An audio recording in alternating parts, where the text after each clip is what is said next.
Hi! In this video, we are going to talk about verbs used as nouns and verbs used as adjectives as we read about a fantastic story. I'd like to ask you this first. Have you ever talked to an animal? For example, your pet or any animal that you have seen?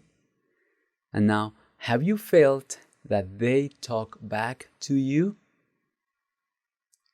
All right? Thank you for considering the answer to that question. Read the following story. You may be familiar with it. Let's read it together. Talking to animals was a natural thing for Dr. John Dolittle, a veterinarian. That's why I asked you to think about the times when you may have been talking to animals and you may have felt that they talk back to you. So, talking to animals was a natural thing for Dr. John Dolittle, a veterinarian. Living alone in a lush mansion, meaning a very luxurious mansion in England after his wife died, all right, so he was kind of alone. He was accompanied by a variety of exotic animals with whom he spoke daily. I told you this was a fantastic story. One day, young Queen Victoria got a deadly disease and sent a message ordering Dolittle to come and try to cure her. All right, that was his commission, let's say.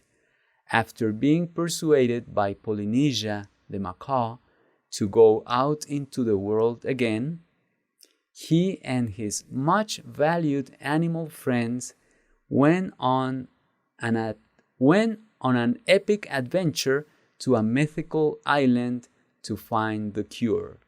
All right, let's see if we understood some basic things about the story. Who does Dr. Dolittle talk to every day? His animal friends, his exotic friends. Who convinced Dr. Dolittle to leave his mansion? Yes, Polynesia the macaw, right? Good. Thank you for considering those answers with me. Now, I told you at the beginning of this video that we were going to talk about verbs used as nouns and verbs used as adjectives. In the text, we have the following sentence that represents an example of verbs used as nouns. Talking to animals was a natural thing for Dr. John Dolittle. Talking to animals. As you can see, we could say conversation was a natural thing for him. Conversation is a noun, but instead of having the word conversation, which is a noun, we have one verb that ends in ing. That is the way that we use to transform a verb into a noun form. In that case, we can use it in a position of a noun. In this case, this is the subject of a sentence. Talking to animals. In this case, we have a phrase, but it could be an isolated verb like typing. Typing is a skill that everybody needs today. So typing is a verb form that is being transformed into a noun. The verb to type, which is to enter characters into a machine through a keyboard. That is to type. So we use typing as a noun form of that verb. We could also say in a phrase like, fixing my laptop is a priority this week. You could say, you are my priority this week. So that position of a noun is being taken by a verb that ends in ing. Now, helping others, that is another phrase, should be our guiding principle in life, right? And that verb form that is being used as a noun can also be in the object position. For example, instead of saying, I love coffee in the mornings, I could say, I love walking in the mornings. You see, in that case, we're using a verb form ending in ing. We're using it as a noun in the object position. All right. I told you also that we are going to talk about verbs used as adjectives. In the text, we have this sentence. He and his much valued animal friends.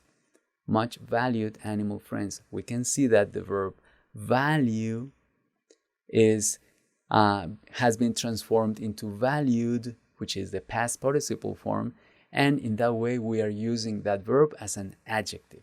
You see?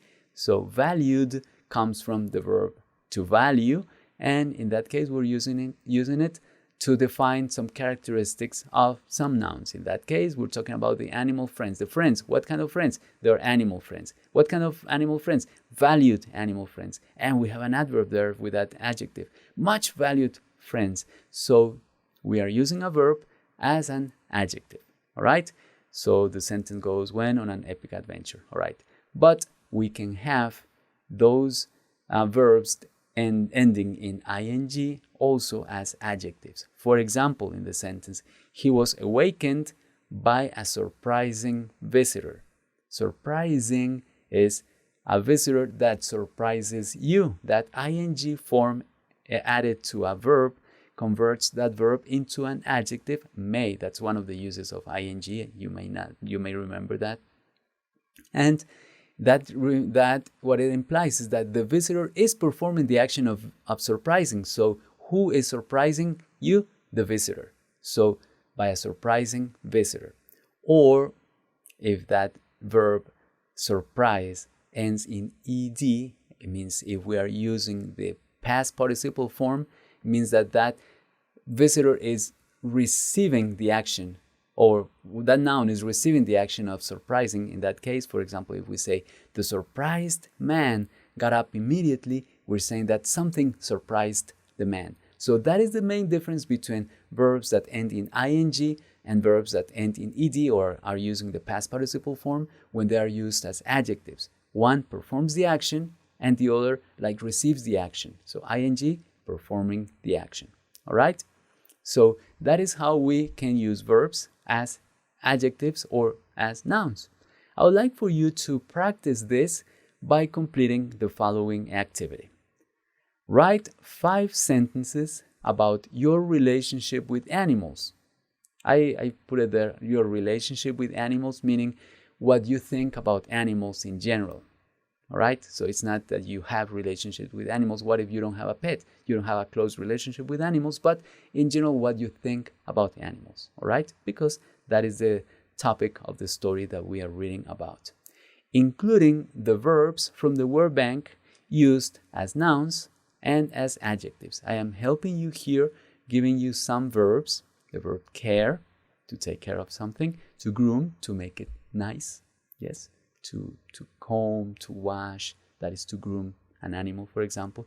To pet is to treat nicely as you treat a pet, right? Feed, the verb feed, could be used as feed is to give food to something, all right? Or someone. And rescue is to recover from a dangerous situation or state. All right? With those verbs, I would like for you to please come up with some sentences that express your relationship with animals. Please pause my video, complete the activity, and I'll see you in a moment. All right, thank you for pausing my video and completing the activity. Here I have some sample answers that a girl wrote. All right? She said, petting animals, that's as a noun, is inevitable once I see them. Okay, that's nice. Rescuing lost or hurt animals is an honorable task. Nice. That's a very good way to put it. Next, animals are happier if they have a caring master. The word master refers to the person who owns the animal. It could be owner as well, or friend. All right. A groomed dog, so a dog that is well taken care of, is a sign of a loving human in its life. A loving human, a human that loves the dog. And groomed means that somebody else groomed the dog. That's what the implication of those two adjectives. I like this sentence because it has a verb ending in ed, past participle form as an adjective, and a verb ending in ing. Nice. I like this example very much. And finally, a well-fed hamster. All right, so feed is transformed into a past participle form, and they added well. A well-fed hamster will stay healthy for years. All right? They say that they last only about a year, but they may last longer if you take good care of them. Nice! I am going to pause my video now so that you can practice your pronunciation of these sentences. All right? Listen to the native speaker and pronounce after her. Petting animals is inevitable once I see them. Rescuing lost or hurt animals is an honorable task. Animals are happier if they have a caring master. A groomed dog is a sign of a loving human in its life. A well-fed hamster will stay healthy for years. All right. Thank you. Thank you very much for pronouncing those sentences. And remember that we have studied ways in which we can use verbs as nouns and as adjectives. All right. Thank you for your hard work, and I'll see you in the next video.